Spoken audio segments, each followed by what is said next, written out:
Hi, this is Trey Passer, and this is going to be my spoiler review of Iron Man 3, of course. As my ticket still saw it. Right there. Iron 3D. Anyway, like I said, this review will be spoiler free, spoiler with tons of spoilers in it. Like I said, I saw it tonight, and I really enjoyed the movie.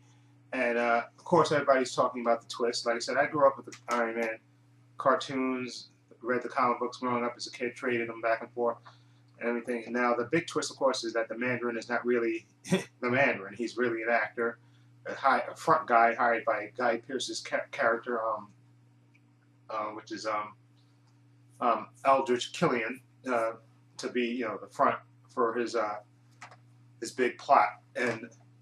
And a lot of people were supposedly pissed off about that you didn't really get the real Mandarin, the guy with the 10 rings and stuff, and alien technology and stuff, and being a bad, like in the first part of the movie, like so they set him up I think real effectively. The Mandarin's character is this terrorist that's was doing all this badass explosions and stuff, and was a real legitimate threat. So much so that even when Happy Hogan gets caught up in one of these explosions,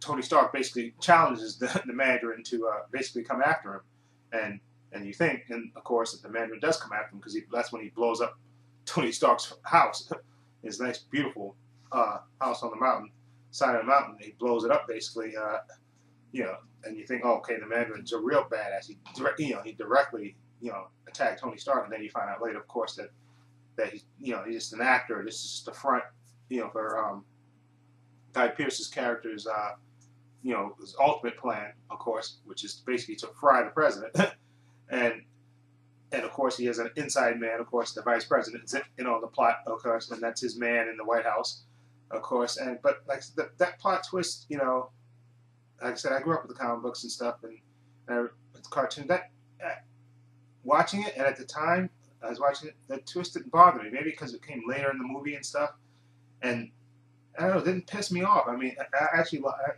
Ben Kingsley, like I say, basically played two parts. He played the badass terrorist, which he was really good at, and then the comical actor when Robert Downey Jr. confronted him. It was, I had to admit, I laughed. It didn't take me out of the movie. I didn't get up and say, oh my God, why? Oh, they pissed. I didn't get up and say, oh, they fucked the Mandarin character up. Would I like to have seen the Mandarin be a total badass? And that wouldn't have bothered me. Yeah, I would have enjoyed that too. And this didn't piss me off. It didn't piss me off like I thought it would. Like I said, I know a lot of people were saying they were pissed. They hated that they destroyed the character of the Mandarin. No, it didn't piss me off. Like I said, because I thought Guy Pearce was a great villain. I thought he was ruthless, like he was supposed to be, and badass. And I love the fights that he had and the fights he had with Tony Stark and stuff, and all the stuff, evil stuff that he did, like basically blowing Rebecca Hall's character when he shot her. I thought that was, whew, man. Her character's name was Maya Henson. And she was the scientist that was actually working with him. At first she was trying to come off as more sympathetic, and then of course later you find out that she was actually working with Aldrich Killian, and then she tried to turn on him, and he just basically bam shot her right in the heart and moved on. Like I said, screw this. He said, "You're not stopping my plan." Bam, he just shot her and moved on. I thought that was just Guy Pearce was just deliciously evil. I loved his character. He was deliciously evil, and like I said, I liked the fights and that sequence when they blow up the house. I thought that was total badass when Gwyneth Paltrow he throws her the armor, and basically, which I thought was totally cool, and has her save Rebecca Hall's character, and then he has to basically save himself, and then he gets the armor thrown back at him, and then you see him go underneath the water with the armor on and stuff, and then you think, oh my God, Tony is gonna. Of course, he's not gonna die, but it was just, I love the whole sequence of the helicopters coming in and blowing up the house, and then Tony Stark fighting back. I thought that was total badass. Okay, and then you have the great sequence at the end where where they're confronting Aldrich Killian on the docks, and where he's getting ready to basically fry the president, and you see Don Cheadle character, Major James Rhodes and Tony Stark when they basically they sneak in and basically and Tony Stark calls his backup and you see all the different Iron Man armors come in. I thought that was total badass, and just all the armor fighting and him jumping in one armor, jumping out of one armor and stuff, and just kicking ass and fighting the all the people that got all the extra. I guess you would say mutant humans that got. Well, I guess they're man-made mutants. They got all the the technology from Aldrich Killian, and they could breathe, basically get injured and then repair themselves. I thought that was total badass, and that fight between them and the Iron Man armors, I thought that was totally cool. And that last fighting action sequence was great. I love that. And then you see at the end of the movie where Gwyneth Paltrow even gets, because Guy Pearce kidnaps her at one point to basically threaten Tony Stark, and then you see she gets infected with that. I guess I forgot what they called it, Aegis or something. I think that's the name of it. I didn't read that comic. I guess that was one of the later comic books. That plot line. Anyway, and you see her. She's kicking ass, and then at one point you almost think that she died because you see her fall into the thing of fire, and then that's when Tony Stark goes nuts and starts beating the crap out of Aldrich Killian. But then he gives it right back, and they're fighting back and forth on the what do you call that? I'm trying to think. Not loading dock, on the pier with all the Iron Man armors and stuff. That was just, I love that whole sequence of them fighting. That was great. And also I forgot about the sequence on the airplane when Air Force One where Aldrich when he kidnaps, well, he actually sets Iron Patriot up, Don Cheadle, and he basically gets just so he can get his armor, and then he sends the armor with one of his henchmen up on the plane, on Air Force One with the president, and then you see them. He basically blows a hole through the plane, and then people get sucked out, and then Iron Man has to go save them, or the Iron Armor has to go save them, and then he, one at a time. I love that. I thought they would do that when I saw the trailer for that. When you see in the trailer when you see the hole in the plane gets blown out and everybody gets sucked out. I had a feeling they're going to do that one at a time thing where he catches one person and they each grab another person, and he manages to save, I think, 13 people. I thought that was total badass. I love the way they filmed that. I thought that was a total badass sequence. Of course, and then, like I said, I like this movie. Like, a lot of people hate that Mandarin twist to say, oh, you made the Mandarin, who's such a badass character in the comics. I mean, he is. I read the comics. The Mandarin is a total badass character, and sure, I would have loved, like I said, for the first part of the movie, he is that badass character. He is up to that point when they reveal that he's really just an actor, but he's a total badass. So I guess you get that, and then you get the that twist. So I guess they can reveal, even though you can kind of tell that it's gonna, from watching the beginning of the movie where basically Tony Stark blows off Aldrich Killian, where he's like a geek, and I think it's supposed to be, is it 1999 or whatever it was supposed to be, where he first meets Aldrich Killian, who's trying to get Tony Stark to invest in his think tank, but of course Tony Stark back then was a playboy. He kind of blew him off and told him to meet him on the roof, and of course never went. Of course, and then that's what, and you see later in the movie where Aldrich kind of reveals that to Tony. Said, yeah, he said he waited for the first half hour, and then he said he spent another. He thought about jumping, and then he said he spent another hour thinking about. I forgot what the exact phrase what he says, but he said he spent an hour thinking about. So he said he wanted to thank Tony Stark for basically giving him motivation to succeed in this plan, and I liked it. Like I said, I thought Guy Pearce was a great villain.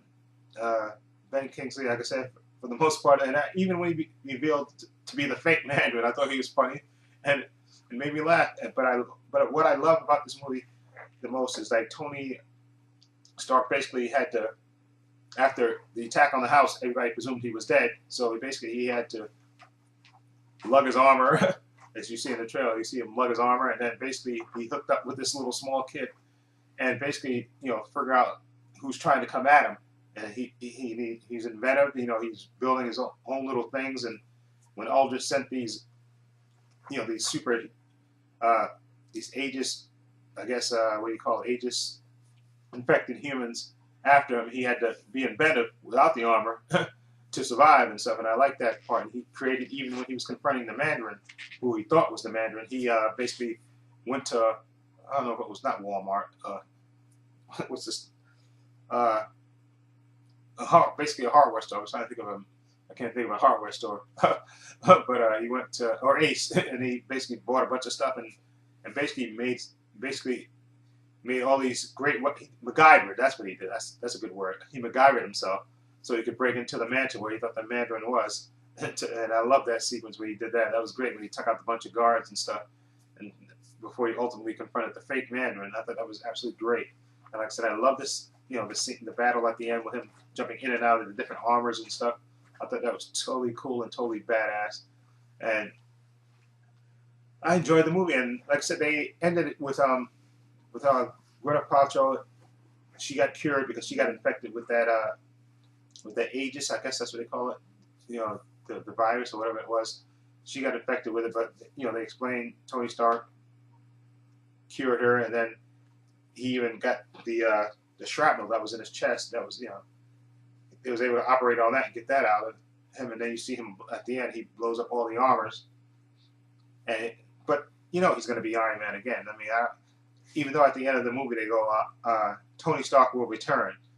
And I think they did that on purpose to make you think that maybe he's not going to be Tony Stark. I don't know if they're hedging their bets, because I think Robert Downey Jr. is going to be Iron Man, of course, and Iron Man and Avengers 2, of course.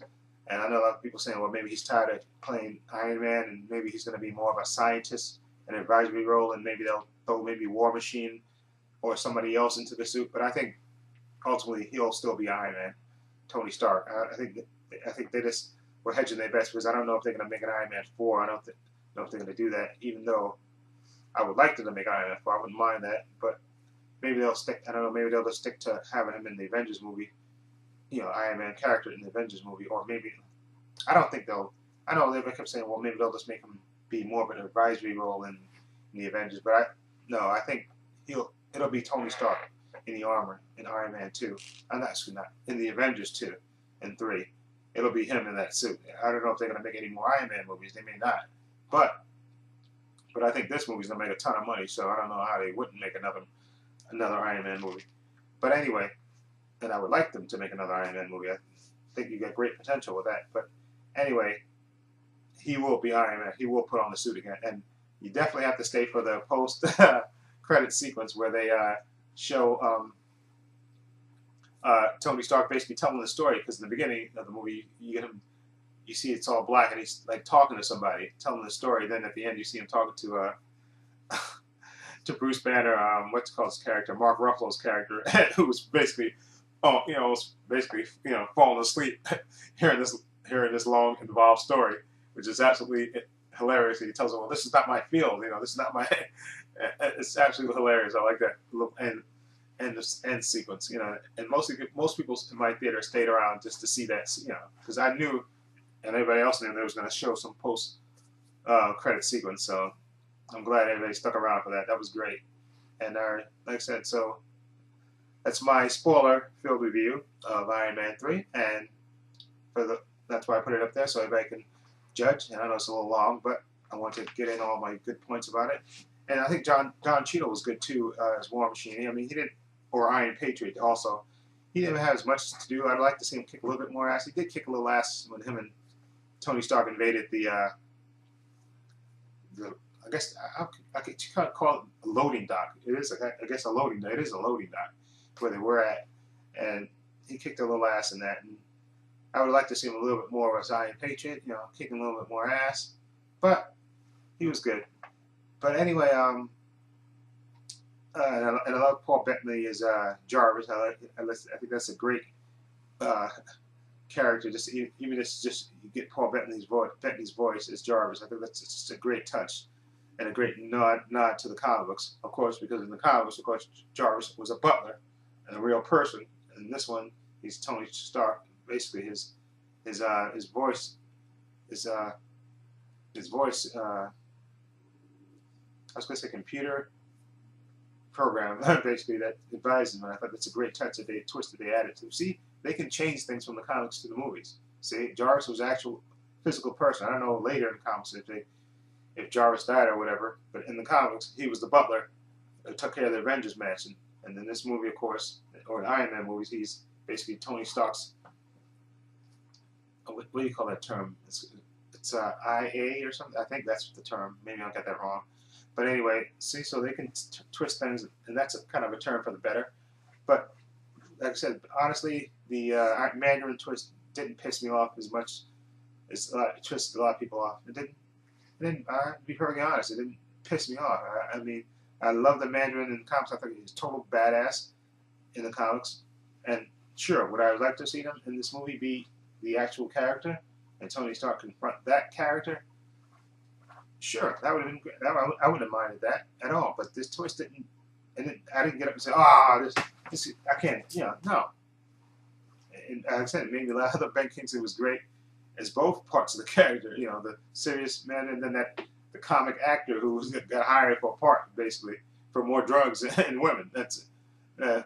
It was a drunk and an addict. So, I mean, it didn't bother me. I have to be very honest. It didn't stop me from enjoying the movie. So, that's it. Let me know what you think. Sorry, this ran a little bit too long, but it's a spoiler-free review. And this is Trey Pastor. Let me know what you think. Feel free to leave your comments down below. This is Trey Pastor saying so long and take care.